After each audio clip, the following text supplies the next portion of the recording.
एक छोटा सा मेमना था। उसका नाम था चिंटू। वो मेमना अपनी माँ के साथ एक छोटे से घर में रहता था, जो घर जंगल के एक कोने पे बना था। मगर चिंटू मेमना बहुत ही नटखट था। वो कभी कभी घर से बाहर निकलकर दौड़ने चला जाता था और इसी बात के लिए चिंटू की माँ हमेशा उसे डांटती रहती थी और उसे समझाती थी कि तुम्हें बाहर अकेले नहीं जाना चाहिए। एक दिन चिंटू बाहर खेल रहा था। खेलते खेलते वो थोड़ी दूर चला गया और घर का रास्ता भूल गया। जब उसे घर का रास्ता नहीं सूझ रहा था तो वो जोर जोर से रोने लगा। चिंटू मेमने की आवाज सुनकर चिंटू की माँ ने दूर से ही समझ लिया कि उसका बेटा रास्ता भूल गया है। उसकी माँ दौड़ती हुई चिंटू के पास पहुंच गई। उसने चिंटू को बहुत डांटा। चिंटू की माँ ने कहा, मैंने तुमसे पहले ही मना किया था कि तुम अभी छोटे हो, तुम्हें इधर उधर नहीं जाना चाहिए। मगर माँ, मुझे खेलने का मन कर रहा था, इसलिए मैं यहाँ आया हुआ था। लेकिन चिंटू, तुम अभी छोटे हो, तुम्हें अकेले बाहर नहीं जाना चाहिए। तुम्हें पता है जंगल में कितने खूंखार जानवर रहते हैं? अच्छा माँ, जंगल में जानवर भी रहते हैं?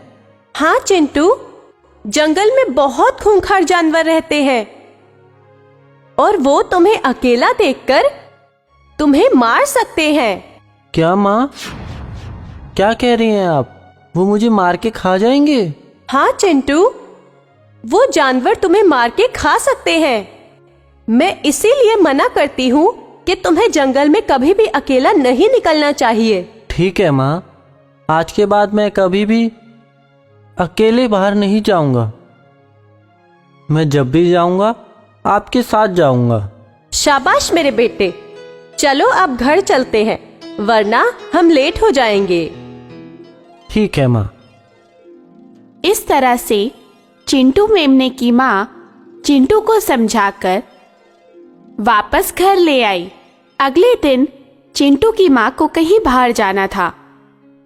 उसने चिंटू को समझाते हुए बोला, चिंटू, हाँ माँ। मैं तुम्हारी मौसी के घर जा रही हूँ।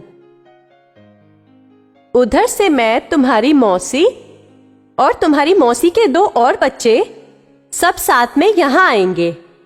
ठीक है माँ, जब मौसी आएगी तो मैं उनके साथ खेलूंगा। हाँ बेटा, मगर ध्यान रखना, मैं जब तक वापस ना आऊं तुम इस घर से कहीं मत जाना। ठीक है माँ, मैं कहीं नहीं जाऊंगा जब तक कि आप वापस ना आ जाए। यह कहकर चिंटू की माँ वहां से चली गई। थोड़ी देर बाद चिंटू को प्यास लगी। चिंटू ने घर के बाहर बह रही नदी में जाकर पानी पीना चालू कर दिया। चिंटू पानी पी ही रहा था कि तभी वहां पर एक बड़ा सा भेड़िया आ गया।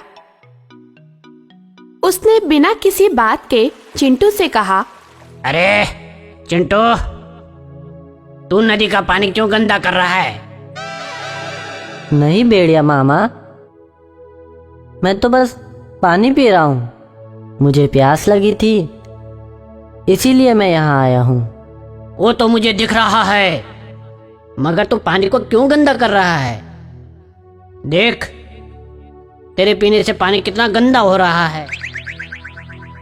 लेकिन भेड़िया मामा, पानी तो आपकी तरफ से मेरी तरफ बह रहा है, तो भला मैं पानी को कैसे गंदा कर सकता हूँ? अच्छा, तू मेरे से जुबान लड़ाता है? मैं तुझे अभी मार के खा सकता हूँ। लेकिन भेड़िया मामा, जंगल में तो कानून बना है कि कोई भी बिना मतलब किसी को नहीं मारेगा। अच्छा, तो तू अब मुझे कानून सिखाएगा? ठहर जा, मैं तुझे अभी बताता हूँ। यह कहकर भेड़िए ने चिंटू मेमने को पकड़ लिया। भेड़िए ने जैसे ही चिंटू मेमने को पकड़ा, मेमने ने जोर जोर से चिल्लाना शुरू कर दिया।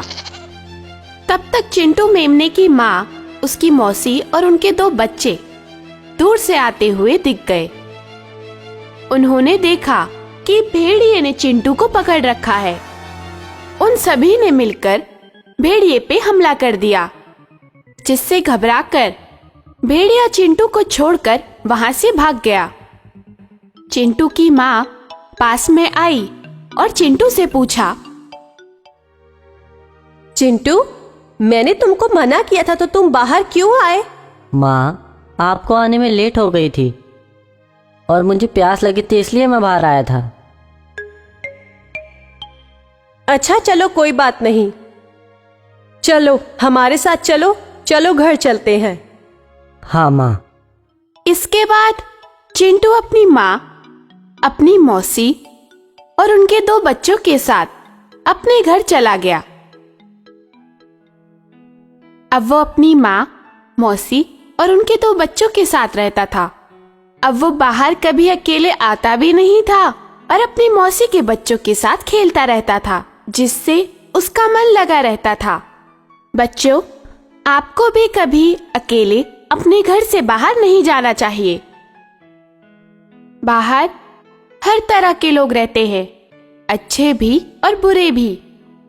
इसलिए आपको बिन बताए घर से बाहर कभी नहीं जाना चाहिए।